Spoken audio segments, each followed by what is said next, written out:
Hello everyone. उम्मीद करता हूं मैं कि आपको ऑर्गेनिक केमिस्ट्री पूरी तरह से रिएक्शन मैकेनिज्म की जो सीरीज हमने स्टार्ट करी है वो पूरी तरह से आपको समझ में आ रही होगी। एक एक करके आप धीरे धीरे रिएक्शन की तरफ बढ़ रहे हैं और एक एक चीज को समझते हुए चल रहे हैं। अगर जो किसी भी टॉपिक में आपको डाउट आ रहा है तो प्लीज उसको दोबारा पढ़िए। मैं कोशिश कर रहा हूं कि आपको इन लेक्चर्स में डाउट ना आए, इस तरह से मैं कवर अप कर रहा हूं पूरे टॉपिक को पूरे डिटेल में। तो आप थोड़ी सी मेहनत बस इसमें करिए, मेरे साथ लगे रहिए, किसी भी लेक्चर को स्किप मत करिए। हर अगला लेक्चर आने से पहले पुराने लेक्चर को पढ़ लीजिए। अगर जो पढ़ चुके हैं तो उसका एक बार नोट्स देख के आइए, आपको ज्यादा मजा आएगा, ज्यादा इंटरेस्ट आएगा जानने में चीजों को। ओके, लास्ट क्लास में हम लोगों ने पढ़ा था hard nucleophile and soft nucleophile के बारे में, हार्ड इलेक्ट्रोफाइल और सॉफ्ट इलेक्ट्रोफाइल के बारे में, और बोला था कि hard like to react with hard nucleophile and soft electrophile is like to react with soft electrophile. Okay, एक इंपॉर्टेंट बात बोली थी हम लोगों ने कि हार्ड जो होंगे, हार्ड रिएजेंट्स जो होंगे, they prefer charge interaction, and जो सॉफ्ट होंगे वो प्रेफर करेंगे ऑर्बिटल इंटरेक्शन को। ये दो पॉइंट बहुत ज्यादा इंपॉर्टेंट थे जिसको मैंने बोला था आप ध्यान रखिएगा। और सबसे इंटरेस्टिंग बात हमने बोला था आपसे कि रिएक्शन में लास्ट लेक्चर में, लेक्चर के एंड तक हम आपको ले चलेंगे रिएक्शन के थोड़ा सा क्लोज और वापस ले आएंगे। उम्मीद है आपको वो सेक्शन बहुत इंटरेस्ट आया होगा उसमें, जिसमें हम लोगों ने पढ़ा था न्यूक्लियोफाइल और इलेक्ट्रोफाइल को पहचानना। रिएक्शन के बीच में कौन सा इलेक्ट्रोफाइल है और कौन सा न्यूक्लियोफाइल है उसको आप बहुत अच्छे से पहचान पा रहे होंगे। ओके, तो चलिए अब हम लेक्चर को थोड़ा सा और आगे बढ़ाते हैं। ये लेक्चर अब तक के सारे लेक्चर में सबसे ज्यादा इंपॉर्टेंट होने वाला है बेटा। इसमें बहुत सारी इंटरेस्टिंग बातें हम लोग जानेंगे और थोड़ा और क्लोज आएंगे रिएक्शन के। ठीक है, तो चलिए अच्छा एक काम करते हैं। लास्ट लेक्चर में हमने जो पढ़ा था उसमें चलिए मैं थोड़ा सा आपको एक इंटरेस्टिंग पार्ट बताता हूं। एक क्वेश्चन से शुरुआत करते हैं। जैसे मान लीजिए कि ये ऐसा है आर ओ पे माइनस, ठीक है, और इसकी रिएक्शन आपने करा दी आर आई से, ठीक है, ये इस तरह से। तो आप बहुत अच्छे समझ पा रहे होंगे इसको। ये हमने लास्ट लेक्चर में हमने कवर भी किया था इसको। इसमें हमने पूछा था आपसे कि ये सॉफ्ट है कि हार्ड है, तो आप में से कुछ ने सॉफ्ट बोला था, कुछ ने हार्ड बोला था, कुछ ने बोला था बोथ। तो हम लोगों ने देखा था कि ये दोनों ही है बेटा। क्यों? क्योंकि यहाँ पे क्या था, ये नेगेटिव सिंगल डबल ये रेजोनेंस में है, और रेजोनेंस में होगा तो क्या होता था, ये इस पे भी डेल नेगेटिव आता था, इस पे भी डेल नेगेटिव, और यहाँ पे रेजोनेंस होता था। यानी नेगेटिव चार्ज इस पे भी है और नेगेटिव चार्ज इस पे भी है। ये वाला भी एंड अप्रोच कर सकता है और ये वाला भी एंड अप्रोच कर सकता है। ठीक है, अब मैं आपसे, अभी तक मैं बोला था प्रोडक्ट तक मत जाना, मैं चाहता हूं कि आप प्रोडक्ट तक जाएं। इसमें ट्राई करिए जरा, यहां पे आप क्या बना सकते हैं, प्रोडक्ट क्या बनाएंगे आप। चलिए देखिए इसमें, ठीक है, ओके। सो चलिए, तो कुछ लोगों ने सीधे यहां से देखो, अब यहां इसको देखते समय क्या समझ में आ रहा है, ये तो आपका हो गया न्यूक्लियोफाइल, ये तो क्लियर है, और ये है इलेक्ट्रोफाइल। इलेक्ट्रोफाइल होगा तो यहाँ पे डेल पॉजिटिव आएगा और यहाँ पे डेल नेगेटिव। अच्छा, इस न्यूक्लियोफाइल को अगर इस पे अटैक करना है तो न्यूक्लियोफाइल कब आएगा, जब यहां से कोई न्यूक्लियोफाइल निकले, तो ये वाला न्यूक्लियोफाइल I माइनस के फॉर्म में निकलेगा। तो यहां से अगर जो I माइनस निकल रहा है, ठीक है, I माइनस यहां से अगर जो निकल रहा है तो आके अटैक कौन करेगा, ये वाला एंड। अच्छा, आप में से कुछ कह रहे होंगे सर ये वाला एंड अटैक करेगा, कुछ लोग कह रहे होंगे सर ये वाला एंड अटैक कर रहा होगा। मैं कहता हूं चलो दोनों ही बना के देख लेते हैं, है ना।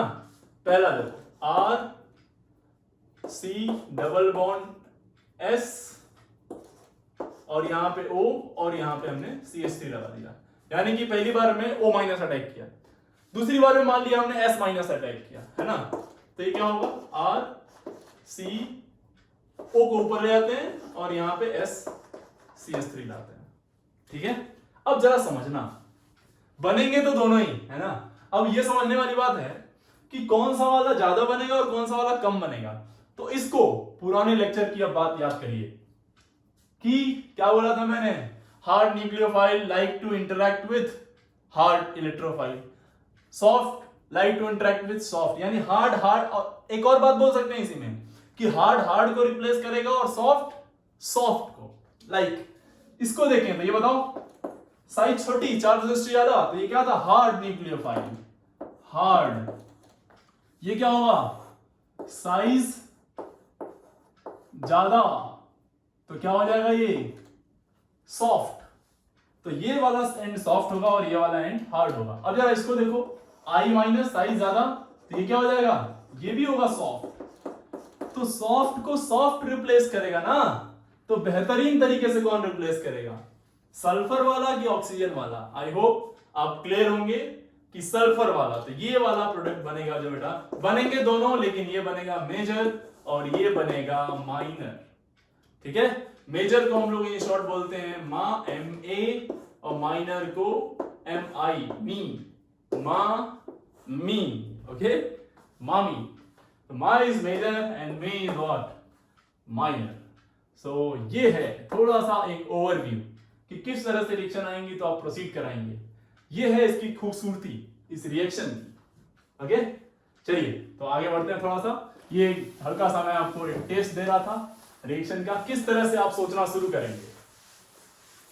ओके, आज का हमारा जो लेक्चर है वो बेसिकली बेस्ड है कार्बोकैटायन पे। Carbocation is a very interesting topic. तो let's start with carbocation. Carbocation, so what is carbocation? तो कार्बोकैटायन की डेफिनेशन बोलेंगे, क्या बोलेंगे, बोलो बेटा। कार्बन इंटरमीडिएट, कार्बन इंटरमीडिएट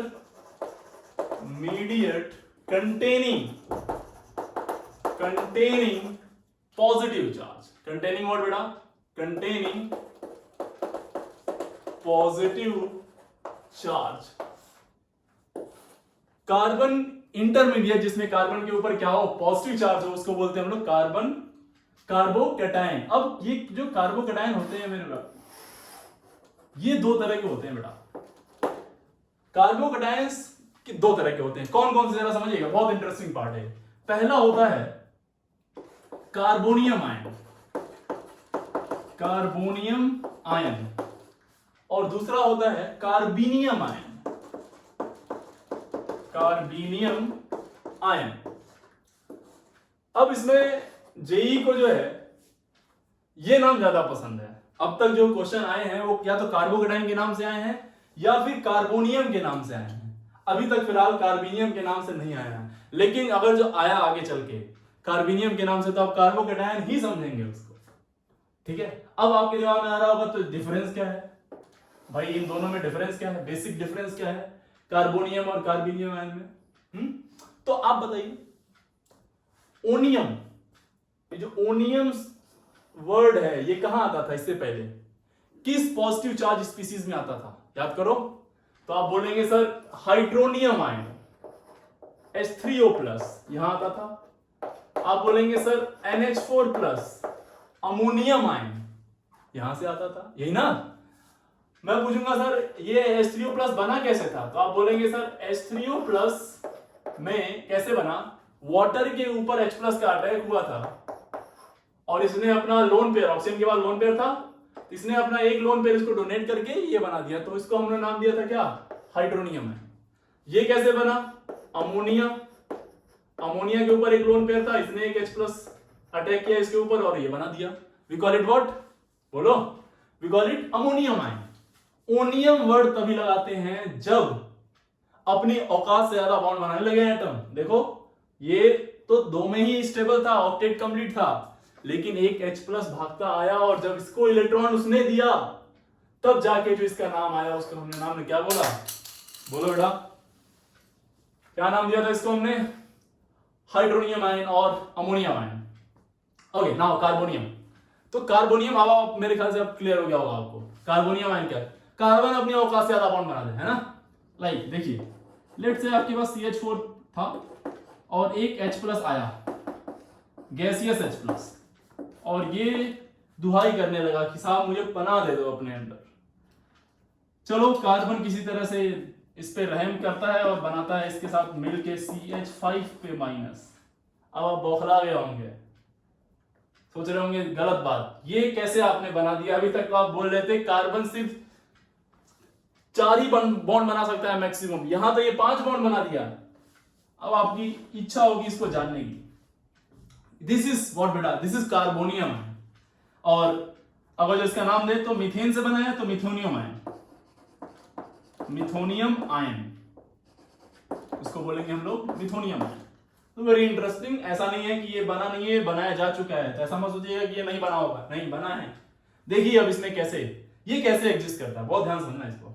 सी इसमें क्या बोलते हैं, इसके थोड़ा सा मैकेनिज्म पे जाए, बॉन्डिंग में जाए, तो देखो कैसे इसमें क्या करेंगे हम लोग, एक एच यहां जोड़ देते हैं, ये डैश से एक एच जोड़ देते हैं, एक आपको अच्छे से मालूम होगा ये इसको क्या बोलते हैं, वेज से एक एच जोड़ते हैं, और इसके पास जो वैकेंट एक जो ये होती है पी ऑर्बिटल, ये, और एक हाइड्रोजन को यहां से इंटरेक्ट करा देते हैं और दूसरे हाइड्रोजन को यहां से। मींस इस ऑर्बिटल में कितने इलेक्ट्रॉन होंगे बताओ, इस ऑर्बिटल में कितने, 2 इलेक्ट्रॉन यहां, भाई ऑक्टेट तो कंप्लीट है कार्बन का, कितने इलेक्ट्रॉन थे 8, तो 2 2 4 तो 6 यहां हो गए, तो यहां बचा कितना, कितना बचे इलेक्ट्रॉन 2। अब देखो यहां से ध्यान से जरा, आपको याद होगा बॉन्डिंग में आपने पढ़ा था कुछ इस तरह से, देखो यहां पे सेंटर्स कितने हैं 1 2 3, और इलेक्ट्रॉन कितने हैं 2। दिस इज व्हाट बेटा 3 सेंटर 2 इलेक्ट्रॉन बॉन्ड। ऐसा केस तो हम पढ़े हैं ना ऑर्गेनिक में, सॉरी इनऑर्गेनिक में, 3 centre 2 electron bond, this is 3 centre 2 electron bond. अब of course it is unstable, highly unstable, ये स्टेबल थोड़ी ना है, कोई भी चार्ज स्पीशीज स्टेबल थोड़ी ना होती है, तो ये है तो अनस्टेबल ही, लेकिन ये बनता है मिथोनियम आयन, और वो इस तरह से इसका स्ट्रक्चर होगा। आई होप आपको समझ में आ गया होगा। नेक्स्ट, तो ये वर्ड ज्यादातर यूज में आएगा, ध्यान दीजिएगा। नेक्स्ट है कार्बेनियम आयन, जो अभी तक यूज में नहीं आया है। देखिए कैसे ये बनता है, अपने पास है CH2 पे एक लोन पेयर है। अच्छा ध्यान से सोचो, तो 2 बॉन्ड बनाया है इसने, तो 2 बॉन्ड बनाने से 4 इलेक्ट्रॉन वो और 2 इलेक्ट्रॉन ये, तो कुल 6 ही इलेक्ट्रॉन है इसके पास, ऑक्टेट इनकम्प्लीट है ना, वी कॉल इट कार्बीन, इसको हम बोलते हैं कार्बीन बोलते हैं। अब इस कार्बीन के पास भटकता हुआ H+ आया और बोला भाई साहब आपके पास तो लोन पेयर पड़ा हुआ है, क्यों ना हम आपके इस दर्द को हर लें। बोला ठीक है आ जाओ, इसके पास भी पॉजिटिव चार्ज था, तो एफिनिटी थी जुड़ने की, जोड़ लिया, और क्या बनाया फाइनली CH3+, ये एक बन गया कार्बोकेटायन, और कार्बीन से बना, इसीलिए इसको हमने नाम दिया क्या, कार्बेनियम आयन, कार्बेनियम आयन, तो this is called as carbenium ion. तो ये है कार्बोनियम और ये है कार्बेनियम अपना, ठीक है। इस CH3 के बारे में थोड़ा सा अगर जो आप देखें तो जरा समझिएगा ध्यान से, मोस्टली यही वाला फॉर्मेट में आपको दिखेगा पूरी केमिस्ट्री में, ये जनरली देखने को नहीं मिलता है, ये वाला इस फॉर्मेट में 5 राउंड में ये वाला पार्ट ज्यादा दिखता है आपको। तो अगर जो इसमें देखें हम लोग इसका स्ट्रक्चर वगैरह, तो कुछ इस तरह से ये दिखेगा, और इसके पास एक वैकेंट p ऑर्बिटल होगी, है ना। तो 2 तरह के आएंगे, कार्बेनियम और कार्बोनियम, ठीक है। उम्मीद है आपको ये क्लियर हो गया होगा। अब चलिए थोड़ा सा इसके बारे में, कार्बोकेटायन, इस वाले कार्बोकेटायन के बारे में थोड़ी और इंफॉर्मेशन निकालते हैं, थोड़ा सा इसको डिटेल में जानते हैं।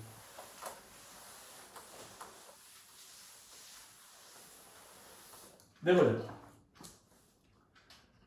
तो बेसिकली ये कैसा था, ये कुछ इस तरह से है, ये कार्बोकेटायन, ये डैश, और ये है आपका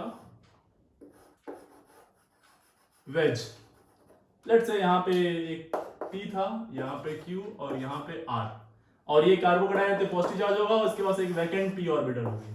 दिस इज व्हाट बेटा, this is vacant p orbital, ठीक है। अब इसके बारे में मैं चाहता हूं कि आप थोड़ी इंफॉर्मेशन दें मुझे, ठीक है। तो बताओ ये क्या है, ऑक्टेट कैसा है इसका, ऑक्टेट इनकम्प्लीट। थोड़ी बहुत इंफॉर्मेशन निकाल लेते हैं, ऑलरेडी जीओसी में बहुत कुछ पढ़ चुके हैं, लेकिन एक बार फास्ट क्विक रिवीजन कर लेते हैं। ऑक्टेट इनकम्प्लीट, ऑक्टेट इनकम्प्लीट तो क्या होगा, highly unstable, highly unstable, highly unstable होगा तो और क्या होगा, अनस्टेबल होगा तो रिएक्ट करेगा, तो highly reactive, highly highly reactive, ठीक है। इसे बॉन्ड पे बताओ कितना है इसके पास, बीपी, इसका बीपी चेक करो, कितने बीपी हैं, 3। लोन पेयर इसके बाद एलपी चेक करो, लोन पेयर कितने होंगे इसके पास, एक भी नहीं, 0। बॉन्ड, ठीक है। चलिए अब बताइए इसके पास यूपी, इसके पास अनपेयर्ड इलेक्ट्रॉन कितने हैं, अनपेयर्ड इलेक्ट्रॉन 0। तो इसका मैग्नेटिक मोमेंट क्या होगा, mm, magnetic moment, unpaired electron एक भी नहीं है तो मैग्नेटिक मोमेंट ऑब्वियसली क्या, 0। फॉर्मूला आपको मालूम होगा, √n × n+2। n is what, number of unpaired electron. ये नहीं है, एक भी नहीं है, 0 है, तो ये वैल्यू क्या आ जाएगी, 0। एक भी अनपेयर्ड इलेक्ट्रॉन नहीं है तो क्या सिस्टम होता है, डायामैग्नेटिक, मैग्नेटिक फील्ड की तरफ अट्रैक्ट होता है ये, okay, sorry repel, diamagnetic. Okay, थोड़ा सा और इंफॉर्मेशन दीजिए, हाइब्रिडाइजेशन क्या है इसका, sp2। बॉन्ड एंगल कितना है, 120 डिग्री, बॉन्ड एंगल 120 होगा ना। Shape trigonal planar, trigonal planar. और इसके पास खाली क्या है बेटा, इसके पास खाली क्या है, vacant p orbital, it has what, vacant p orbital, pure p है वो, प्योर p ऑर्बिटल खाली है यहाँ पे, ध्यान दीजिएगा इस बात का, ठीक है। तो ये कुछ इंफॉर्मेशन है अपने किसके बारे में, कार्बोकैटायन के बारे में, ठीक है। एक और इंपॉर्टेंट बात बोल सकते हैं इसमें, spin multiplicity, spin multiplicity, spin multiplicity कैसे निकालते हैं, 2s+1, इस तरह से। तो यहां पे स्पिन क्या है, टोटल स्पिन क्या है, 0 है इसकी, s की वैल्यू 0 है इसके लिए, तो क्या आएगा इसका आंसर 1 होगी, तो क्या बोलेंगे इसको, सिंगलेट, क्या, दिस इज सिंगलेट। 2 होता तो ड्यूप्लेट, 3 होता तो triplet, okay. So this is what, this is all about carbocation. देखिएगा ये कार्बोकैटायन कुछ है ट्रायंगुलर प्लेनर, और ये p ऑर्बिटल परपेंडिकुलर होगी प्लेन की, ठीक है। अब यहां पे एक इंटरेस्टिंग बात समझिए ध्यान से, ये नोट कर लीजिएगा ये पॉइंट। अच्छा ये क्या है बेसिकली, कुछ पॉइंट और बोल सकते हैं आप, कुछ पॉइंट्स और बोल सकते हैं क्या, ये क्या, इलेक्ट्रॉन डेफिशिएंट है कि इलेक्ट्रॉन रिच है, तो इलेक्ट्रॉन की कमी है ना, ऑक्टेट इनकम्प्लीट, तो इलेक्ट्रॉन डेफिशिएंट, इलेक्ट्रॉन डेफिशिएंट। और कितने इलेक्ट्रॉन चाहिए, 2 इलेक्ट्रॉन चाहिए, तो इसके पास क्या है, ये एक तरह से किसकी तरह बिहेव करेगा, लुईस एसिड की तरह, इलेक्ट्रॉन चाहिए तो लुईस एसिड, या इलेक्ट्रोफाइल की तरह, इलेक्ट्रोफाइल की तरह बिहेव करेगा ये। और क्या, किसके ऊपर अटैक करेगा ये, न्यूक्लियोफाइल के ऊपर। स्टेबलाइज कैसे होगा, स्टेबलाइज बाई किस तरह के ये ग्रुप लगे हों, जैसे ये जो ग्रुप हों ये किस तरह के लगे हों, तो ये कार्बोकैटायन स्टेबल होगा, सोच के देखो कभी स्टेबल होगा। ये कौन से ग्रुप हों, इस पे इसके पास क्या है, इलेक्ट्रॉन की कमी, तो ये वो वाले हों जो इलेक्ट्रॉन इसको क्या कर रहे हो, दे रहे हो, यानी electron donating group, electron donating group stabilises, stabilises what, stabilises the carbocation. एक पॉइंट और ऐड कर सकते हैं क्या, electron withdrawing group, electron withdrawing group क्या करेंगे, जो इलेक्ट्रॉन इसे खींचेंगे वो इसको डीस्टेबलाइज करेंगे बेटा, क्या करेंगे, डीस्टेबलाइज, क्योंकि थोड़ा चौक रिफिल कर लें। एक बात समझिएगा यहां पे, अब इसके ऊपर ये जो कार्बोकैटायन है इसके ऊपर जो न्यूक्लियोफाइल अटैक करेगा, इसके ऊपर जो न्यूक्लियोफाइल अटैक करेगा उसके 2 पॉसिबिलिटीज हैं, वो या तो यहां से अटैक करे बॉटम से, या फिर यहां से अटैक करे टॉप से, टॉप से भी अटैक कर सकता है और बॉटम से भी अटैक कर सकता है। लेट्स से कि ये टॉप से अटैक किया, क्योंकि देखो 50% ऑर्बिटल खाली नीचे और 50% ऊपर, तो दोनों साइड से अटैक करने के चांसेस बराबर होते हैं 50-50%। हर कार्बोकैटायन, जब भी कार्बोकैटायन बनेगा और न्यूक्लियोफाइल उसके ऊपर अटैक करेगा तो ये दोनों केसेस आएंगे, ठीक है। अब अटैक करने के बाद क्या बना, जरा ये देखना, अटैक करने के बाद कहानी इस तरह से हो गई, कार्बन यहां से न्यूक्लियोफाइल आ गया, यहां से आपका P था ये, और डैश पे क्या था RS, ये बना। बॉटम से जब अटैक करेगा तो क्या बनेगा, बॉटम से जब अटैक करेगा तो क्या बनेगा, देखो जरा, न्यूक्लियोफाइल बॉटम से अटैक किया तो ये है कार्बन, यहां आ गया न्यूक्लियोफाइल, ठीक है, बॉटम से अटैक किया तो यहां आ जाएगा आपका P, ठीक है, यहां आ जाएगा R और यहां पे आ जाएगा S, ठीक है, चेक करो, नीचे से अटैक किया तो, और ध्यान से देखो तो ये दोनों, ध्यान से चेक करिए, इसका क्या ये मिरर इमेज है बेटा, क्या इसका मिरर इमेज बन रहा है, देखो P का P, R का R, S का S, न्यूक्लियोफाइल का न्यूक्लियोफाइल, सेम बोल सकते हैं इसका मिरर इमेज ऊपर वाला है। अरे बोलो, तो देखो यहां से रोल आता है स्टीरियो केमिस्ट्री का, ऑप्टिकल आइसोमेरिज्म का, अगर आप पढ़े हो तो, नहीं पढ़े हो तो कोई बात नहीं, लेकिन और ये है इंपॉर्टेंट आपके लिए बहुत।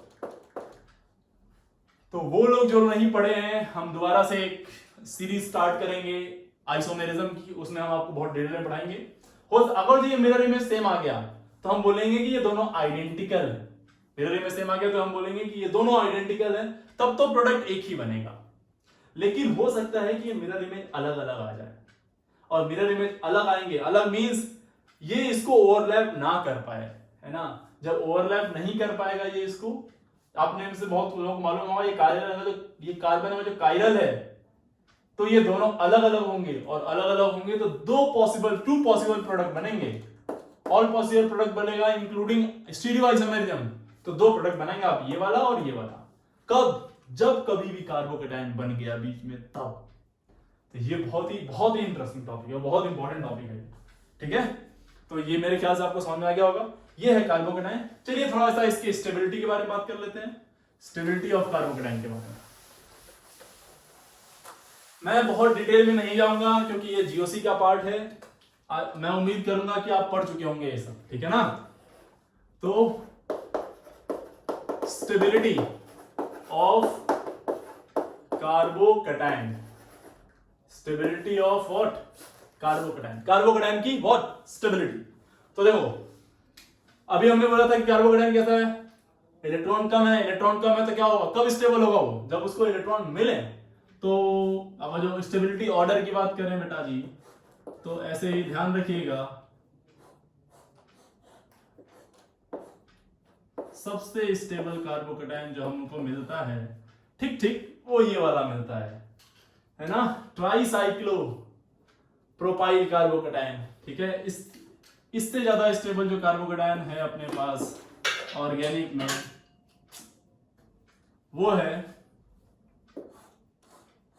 ट्रोपोलियमाइन, इसका नाम है, सबका नाम लिखते रहिएगा, ट्रोपोलियमाइन, ठीक है। और भाई साहब इसको मार्क देता है अपना ये इसको भी मार्क दे देता है PH, ट्राइफिनाइल कार्बोकेटायन से भी ज्यादा स्टेबल होता है ये। इट इज एरोमेटिक, आपको याद होगा कि इसके 7 रेजोनेटिंग स्ट्रक्चर बनते हैं, ऊपर से ये एरोमेटिक है।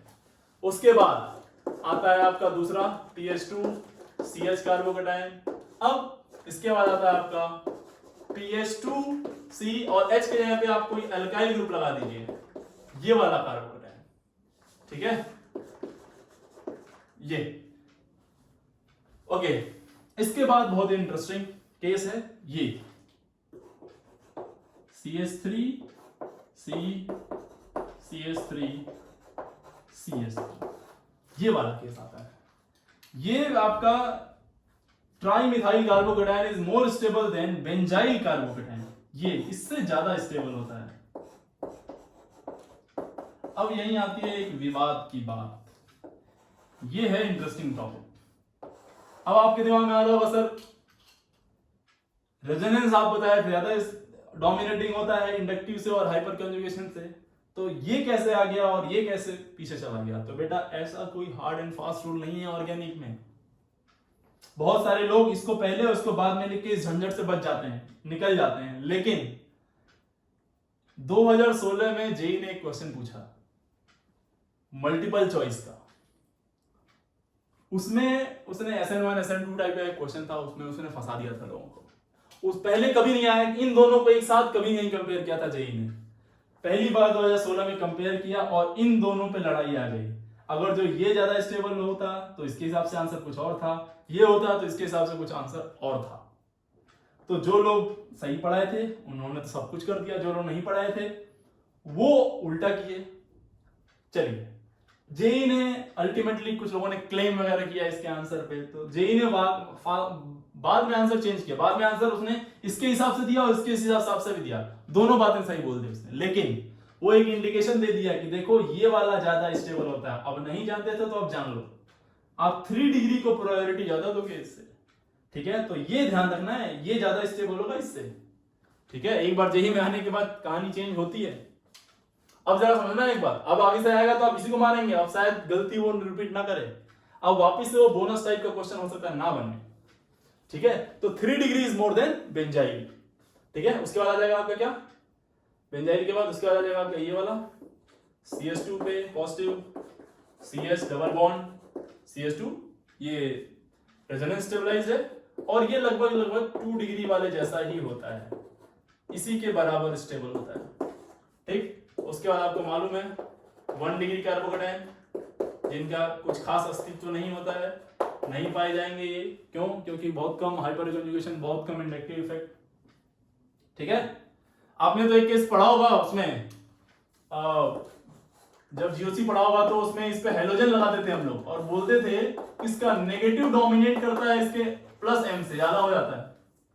तो ऐसा कुछ कहने वाली बात नहीं है, कोई ऐसा रूल नहीं है अपने पास की, हाँ, लेकिन ये है कि मैक्सिमम जगहों पे हम लोग अप्लाई करते हैं कि रेजोनेंस ज्यादा डोमिनेटिंग होता है। लेकिन इस केस में आपको याद होगा नेट इफेक्ट माइनस आई होता था, इंडक्टिव इफेक्ट तक तो डोमिनेट कर जाता था इसमें, ठीक है। तो अब बहुत कंफ्यूज मत होइए, बस कुछ जो बातें बताई है उन बातों को ध्यान में रखिए और आगे बढ़िए। तो ये है stability order of what, carbocation, इसको ध्यान रखेंगे। उम्मीद है आपको ये सब पढ़े भी होंगे आप, क्योंकि इनका बहुत यूज आने वाला है। बहुत ज्यादा यूज का मतलब ये है कि ठीक ठाक यूज है, आप मतलब काम चल जाएगा आपसे, अगर जो बहुत ज्यादा भी नहीं पढ़े तो भी काम चल जाएगा, लेकिन मैं कहूंगा कि पढ़ लीजिए। अच्छा, एक क्वेश्चन मैं लिखता हूं बोर्ड पे, CH3 CH2 पे positive, CH double bond CH2 पे पॉजिटिव और C ट्रिपल बॉन्ड CH पे पॉजिटिव, ये तो इसमें लोग चिल्ला चिल्ला के बोलते हैं कि साहब ऑब्वियसली यही वाला ज्यादा स्टेबल होगा। अगर जो स्टेबिलिटी की बात करें तो, है ना, ये सबसे ज्यादा स्टेबल, फिर ये क्यों, क्योंकि ये कौन सी ऑर्बिटल आ गई, sp, और ये प्योर s में इलेक्ट्रॉन आ गया, और जितना न्यूक्लियस के पास आएगा उसकी इलेक्ट्रोनेगेटिविटी उतनी ज्यादा, जितनी ज्यादा इलेक्ट्रोनेगेटिविटी उतना ज्यादा नेगेटिव चार्ज होल्ड करने की कैपेसिटी रखता है, पॉजिटिव नहीं नेगेटिव चार्ज। इलेक्ट्रोनेगेटिव ज्यादा का मतलब इलेक्ट्रॉन को खुद चाहिए, उसको खींचने की टेंडेंसी ज्यादा है और आप उससे पॉजिटिव ला रहे हैं। आप ऐसे जगह से इलेक्ट्रॉन निकाल के ले जाने की कोशिश कर रहे हैं जो सबसे ज्यादा सुरक्षित है, तो वहां खतरा ज्यादा है। आप सोचे यहां से इलेक्ट्रॉन लेके निकल लें, आसान नहीं है। तो ये दोनों केस में जो कार्बोकैटायन बनेंगे वो इतना इजीली नहीं बनेंगे, बहुत मशक्कत करनी पड़ेगी। बनेंगे एक दो जगहों पे, लेकिन बहुत मशक्कत करनी पड़ेगी। बहुत सारी किताबों में लिखा है बनता ही नहीं है, नहीं बनता है, क्योंकि उन्हीं किताबों में आगे चल के लिखा है कि रिएक्शन भी करा दिया होता है इसका और इसका और निकाल के करा दिया होता है। बनता है बट बहुत रेयर, बहुत रेयर। ये भी बहुत घटिया है, बहुत कुछ अच्छा थोड़ी ना है, ये 1 डिग्री ही तो है बस, इतना बढ़िया कोई कार्बोकैटायन नहीं है। लेकिन ये बनेंगे, लेकिन बहुत रेयर। और क्यों बनेंगे आप, उसके लिए बहुत सारी कंडीशंस होंगी, हम लोग बात करेंगे कब कब बनेगा, ठीक है। तो ध्यान रखिएगा। और भी एक कार्बोकैटायन बहुत ही इंटरेस्टिंग है, आपको याद होगा ये वाला कार्बोकैटायन,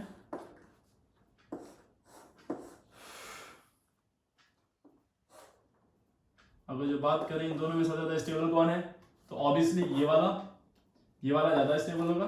रीजन क्या है इसके ज्यादा स्टेबल होने का, यहां पे क्या होता था, सिग्मा रेजोनेंस, या इसी को हम लोग बोलते थे डांसिंग रेजोनेंस, है ना, तो ये ज्यादा स्टेबल होगा, ठीक। ये सब बातें याद रखिएगा, बहुत सारी बातें आपको बताई जा चुकी हैं। एक छोटा सा क्वेश्चन और,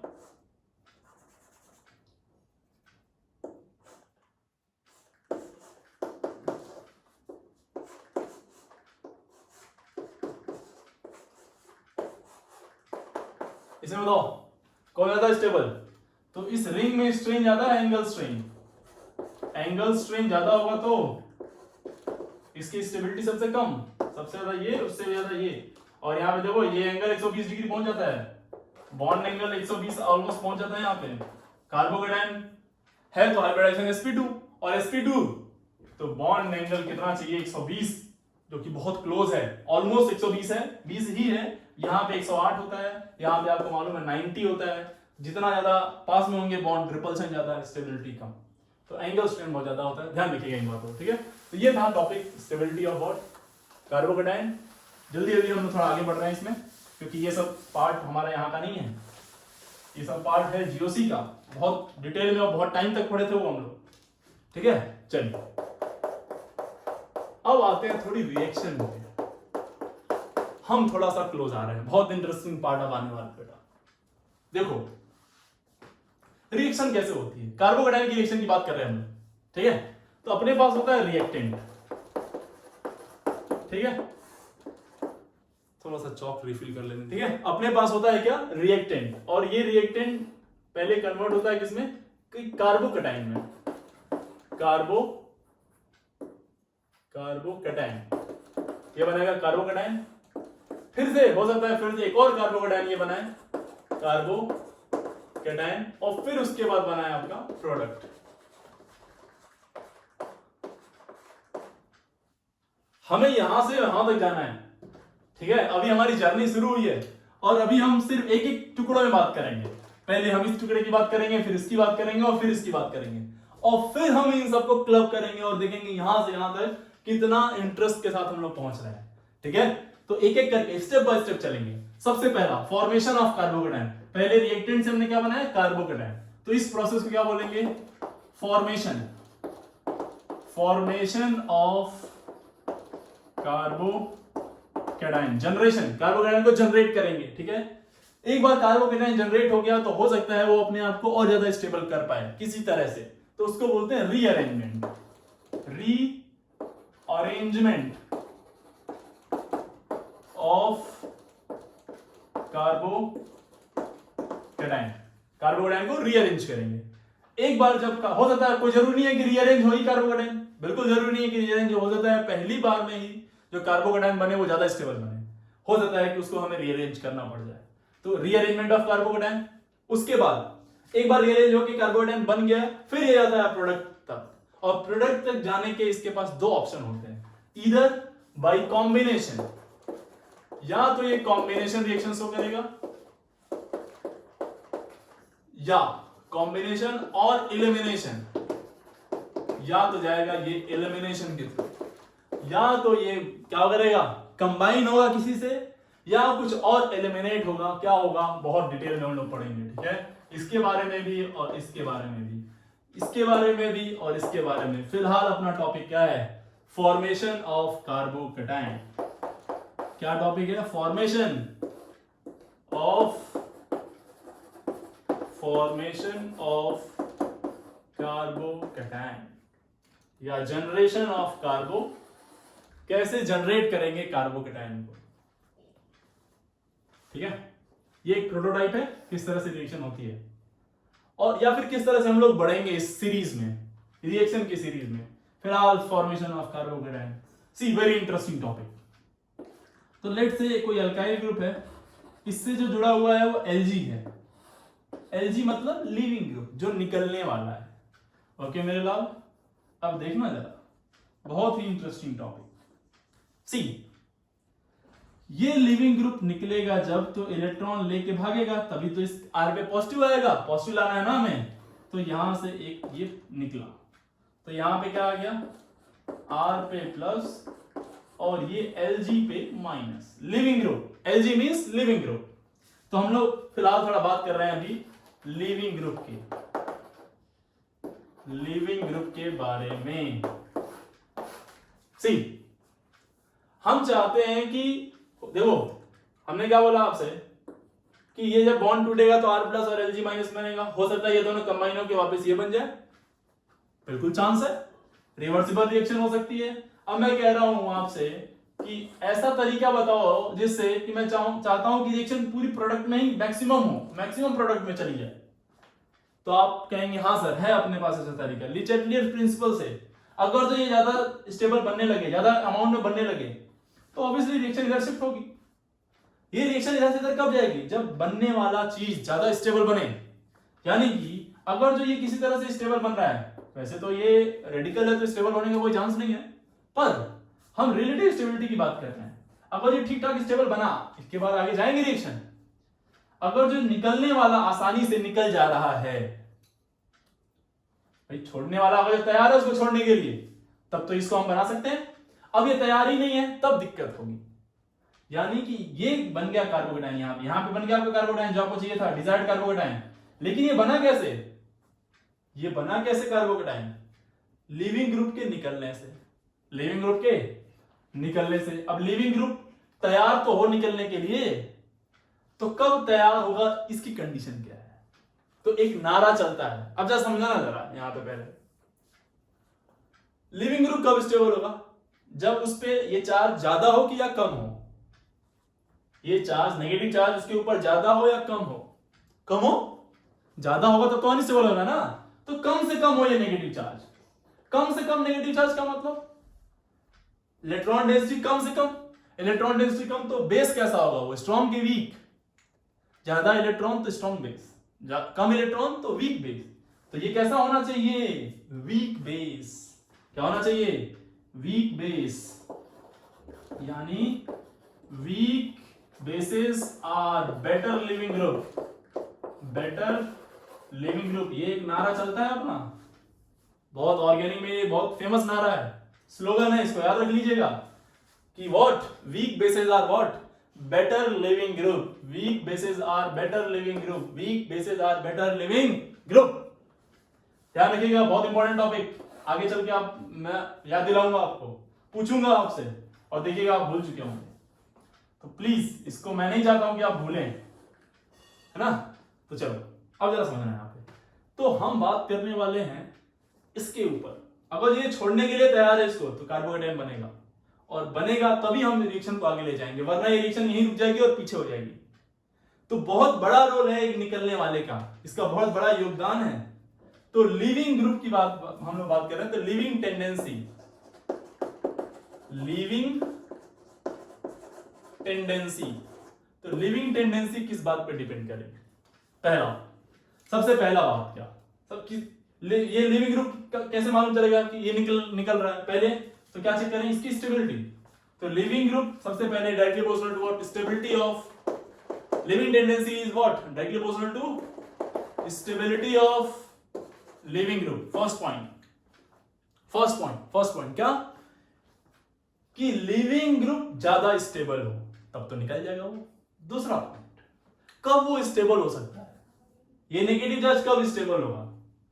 जब इस लिविंग ग्रुप से जो लोग जुड़े हों वो इसके इलेक्ट्रॉन को खींच लें, तो यहां पे चार्ज कम आएगा, और चार्ज कम आएगा तो स्टेबल ज्यादा होगा। यानी कि स्टेबिलिटी, लिविंग टेंडेंसी या स्टेबिलिटी ऑफ लिविंग ग्रुप और बढ़ जाएगी जब बोलो, जब क्या होगा? इलेक्ट्रॉन विड्रॉइंग ग्रुप डायरेक्टली जुड़े हों किससे? लिविंग ग्रुप से। Electron withdrawing group attached to leaving group. Leaving group से अगर जो इलेक्ट्रॉन विड्रॉइंग ग्रुप जुड़े होंगे तो उसकी स्टेबिलिटी ऑटोमेटिकली क्या हो जाएगी? बढ़ जाएगी बेटा। ओके, आई होप आपको ये लिविंग ग्रुप टेंडेंसी समझ में आ रही होगी, लिविंग टेंडेंसी समझ में आ रही होगी। अच्छा, एक छोटा सा पॉइंट लिख लेना है यहाँ पे। हम लोग कार्बोकेटाइन फॉर्मेशन जो कर रहे हैं उसमें सबसे पहला तरीका है निकालने का। कैसे? Heterolysis of bond fission. Heterolysis of bond fission.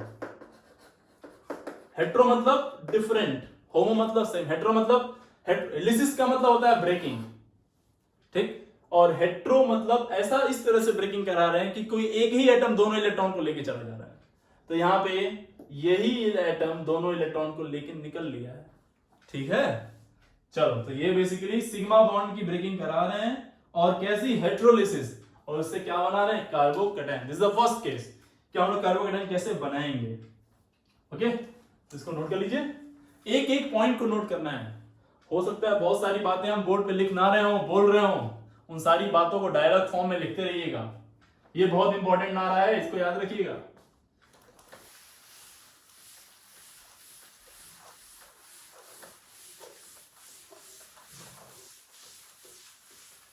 चलो, तो हम लोग बात कर रहे थे लिविंग ग्रुप के बारे में, है ना। लिविंग ग्रुप, ठीक। जरा देखते हैं इसमें, थोड़ा सा और आगे बढ़ते हैं, इसमें अच्छे समझने की कोशिश करते हैं इसको।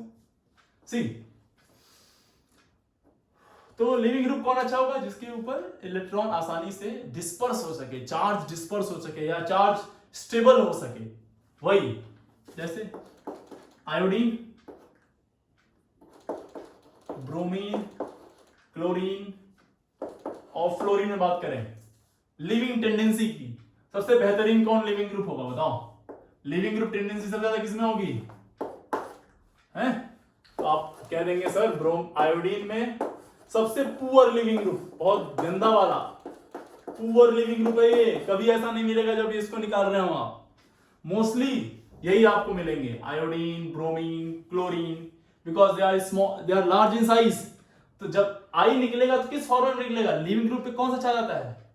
नेगेटिव। तो जब ये निकलेगा तो इसके ऊपर नेगेटिव चार्ज आएगा, और वो नेगेटिव चार्ज क्या हो जाएगा? डिस्पर्स हो जाएगा, तो स्टेबिलिटी बढ़ जाएगी, चार्ज डेंसिटी क्या होगी? कम। ओके, अच्छा, अब जरा समझना है इसमें। अब मैं थोड़ा सा लिख रहा हूं, कुछ सपोर्ट करिएगा मेरे को। देखो ये, अच्छा, ये बॉन्ड का मतलब होगा कि इस बॉन्ड से वो टूट के निकल रहा है, ओके, और इससे इस बॉन्ड से डायरेक्टली जो जुड़ा होगा उसी पे नेगेटिव आने वाला है, ठीक है। तो ये वो ये समझ लीजिएगा। बताओ क्या ये स्टेबल होगा? ऑफ कोर्स, ऑक्सीजन पे नेगेटिव और रेजोनेंस करेगा वो यहां पे आने के बाद। अच्छा, इससे ज्यादा स्टेबल कौन होगा? क्या ये देखो जरा, तो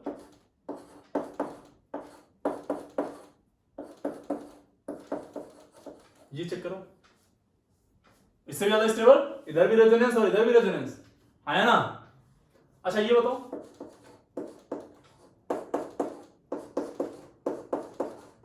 ये क्या इससे ज्यादा स्टेबल? यस, इसका CF3 का बहुत भयंकर माइनस आई तो स्टेबल करेगा इसको। अच्छा एक और चेक करिए जरा,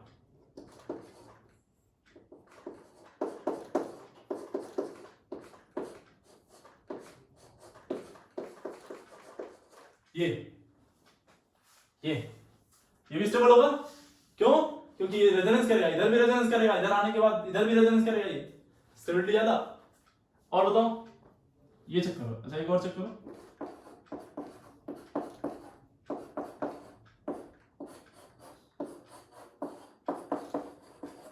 ब्रोमीन अच्छे से ज्यादा आपको इसका माइनस आई भी लगता है तो और ज्यादा स्टेबल, और ज्यादा खींचेगा इलेक्ट्रॉन, और जितना इलेक्ट्रॉन विड्रॉइंग ग्रुप लगे होंगे इससे उतना बढ़िया ये क्या होगा? लिविंग ग्रुप, उतना बेहतरीन लिविंग ग्रुप।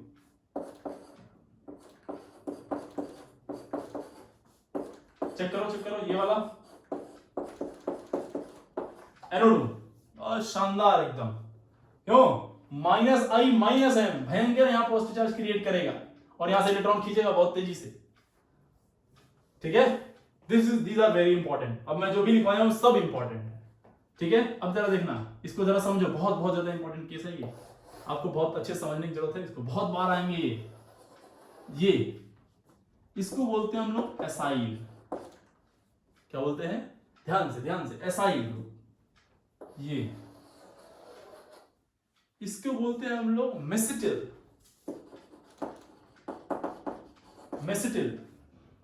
ठीक है। ये इसको हम लोग बोलते हैं ट्रिपलेट, ओके। ये इसको हम लोग बोलते हैं टोसाइल, क्या? टोसाइल। इन शॉर्ट में हम लोग इसको बोलेंगे AC, इसको बोलेंगे MS, इसको बोलेंगे TF, इसको बोलेंगे TS। ये सारे इंपॉर्टेंट है, सब ऐसे ही आएंगे और सब ये अपने शॉर्ट फॉर्म में ही आएंगे, ध्यान रखिएगा इस बात को। ये इसको बोलते हैं ब्रोसाइल, ब्रोसाइल इन शॉर्ट में हम इसको बोलते हैं BS। और ये वाला पार्ट इसको हम लोग बोलते हैं क्या, बोलो, नोसाइल। सोच रहे होंगे क्या है टोसाइल, बोसाइल, नोसाइल, मिसाइल तो नोसाइल इसको हम लोग बोलते हैं NS। ओके, क्लियर है बेटा? ओके, तो देखना जरा इसमें स्टेबिलिटी का तो आपको आइडिया हो गया होगा। सबसे ज्यादा स्टेबल कौन होगा, ये वाला। सबसे भयंकर स्टेबल कौन होगा, ये वाला। उसके बाद ये वाला, फिर ये वाला, फिर ये वाला, फिर ये वाला। स्टेबिलिटी की ऑर्डर की बात करें तो ये स्टेबिलिटी का ऑर्डर मिलेगा आपको। ये बात तो बहुत अच्छे से क्लियर होना चाहिए आपको। Now now now now now ऐसा नहीं लिख के आता है, देखना जरा। ये एसाइल नहीं, ऐसे एसी। इसको अगर हम शॉर्ट में, अगर इसको पूरे को हम एसी बोलते हैं तो क्या इसको लिखेंगे, इसको हम लोग क्या लिखेंगे, इसको हम लोग ऐसे लिखेंगे OAC। क्या, OAC। और OAC का नाम क्या बोलेंगे, देखना जरा। जब आएगा OAC तो हम लोग बोलते हैं इसको एसीटेट। क्या बोलते हैं इसको, बहुत इंपॉर्टेंट, एसीटेट। ऐसा आ गया, ये इसको लिखेंगे OMS, पूरा लिखेंगे तो OMS। तो इसको क्या बोलेंगे, मेसिटेट,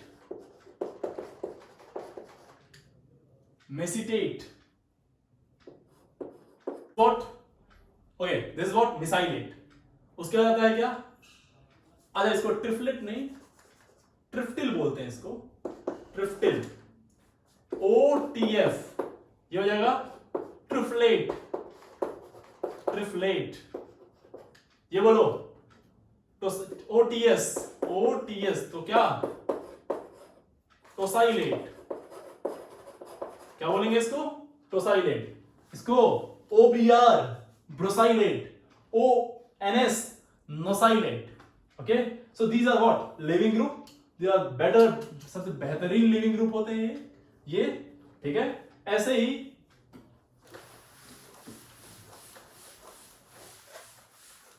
सही, अब मैं बोलूं इस तरह से, देखो कि आपको लिखा हुआ OTS, OBS और एक है आपका NS। इसमें लिविंग ग्रुप टेंडेंसी चेक करनी है, बताओ कौन सा होगा सबसे महंगा, ये वाला ONS, फिर OBS, फिर OTS। ऐसे ही एक आता है ये वाला,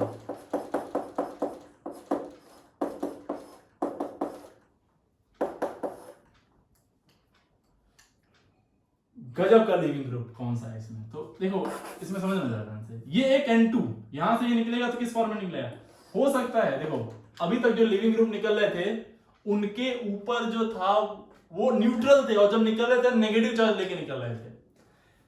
क्या ऐसा भी हो सकता है कभी कि ऑलरेडी लिविंग ग्रुप के ऊपर पॉजिटिव चार्ज हो और जब वो निकले तो इलेक्ट्रॉन लेके निकले और उसके ऊपर क्या आ जाए, वो न्यूट्रल हो जाए। तो यहां से बस ये निकलेगा तो किस फॉर्मेट में निकलेगा, N2 के फॉर्मेट। और N2 के फॉर्मेट में निकलेगा तो this leaving group is said to be what, ये सबसे बेस्ट लिविंग ग्रुप होता है ना। तो सुपर लिविंग ग्रुप बोलते हैं इसको हम लोग, ऑर्गेनिक केमिस्ट्री में इसको सुपर लिविंग ग्रुप से नाम से जाना जाता है। एक इसको सुपर लिविंग ग्रुप के नाम से जाना जाता है, N2 को, और एक ONS को, नोसाइलेट को।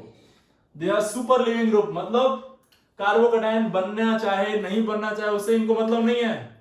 कार्बोकैटायन बनने के बाद स्टेबल हुआ अनस्टेबल मतलब नहीं है। इतने भयंकर हैं कि भाड़ में जाओ तुम, हम जा रहे हैं यहां से, ये निकल जाते हैं, इतना चिंता नहीं करते ये, ठीक है। इनके ऊपर अंदर कोई इमोशन नहीं होता है कि यार हम चले गए तो कार्बोकैटायन का क्या होगा ना, कोई दया भावना नहीं है। इतने बेहतरीन है ये कि निकलने के बाद इनके ऊपर कोई फर्क नहीं पड़ता, हाईली स्टेबल, तो ये तुरंत निकल जाते हैं। ओके, तो फिलहाल हम टॉपिक को यहां पे कंक्लूड करते हैं। जितना सोचे थे उतना तो नहीं हो पाया, लेकिन चलिए नेक्स्ट क्लास में हम लोग, ये पहला तरीका था लिविंग ग्रुप को बनाने का, दूसरे और भी मेथड्स हैं, अभी इसको हम थोड़ा सा और एक्सप्लोर करेंगे। और भी कुछ मेथड्स हैं लिविंग ग्रुप को बनाने का, किस तरह से इलेक्ट्रोफाइल का अटैक करा के बनाएंगे, और भी बहुत सारे मेथड्स हैं, एक एक करके हम लोग बात करेंगे। फिर हम लोग इसके बाद कार्बोकेटाइन से कार्बोकेटाइन तक कैसे जाए, रीअरेंजमेंट की बात करेंगे, and then combination and elimination, and then हम लोग मर्ज करेंगे। तो ऑलमोस्ट 2 to 3 लेक्चर्स और आपके जाएंगे, उसके बाद आप कंबाइन करने लगेंगे। मींस 2 to 3 लेक्चर्स में आप सारे पॉइंट्स पे मास्टर्स कर लेंगे, तब आप असेंबल करेंगे सबको और बेहतरीन तरीके से इसको सीखेंगे। तो these are very important topic. अब आपको धीरे धीरे इंपॉर्टेंट समझ में आने लग गया होगा कि कौन कौन सी चीजें कहां कहां आ रही हैं इन बिटवीन। अगर जो आपने जीओसी अभी तक नहीं पढ़ा है तो प्लीज जितना हो पाए एक बार रिवाइज कर लीजिए, एटलीस्ट इफेक्ट्स को रिवाइज कर लीजिए, थोड़ा थोड़ा बहुत, बहुत ज्यादा भी नहीं, थोड़ा थोड़ा बहुत, और इंटरमीडिएट की स्टेबिलिटी के बारे में, कार्बोकेटाइन की स्टेबिलिटी के बारे में। ठीक है, आज को यही टॉपिक को कंक्लूड करते हैं फिलहाल। Thank you very much.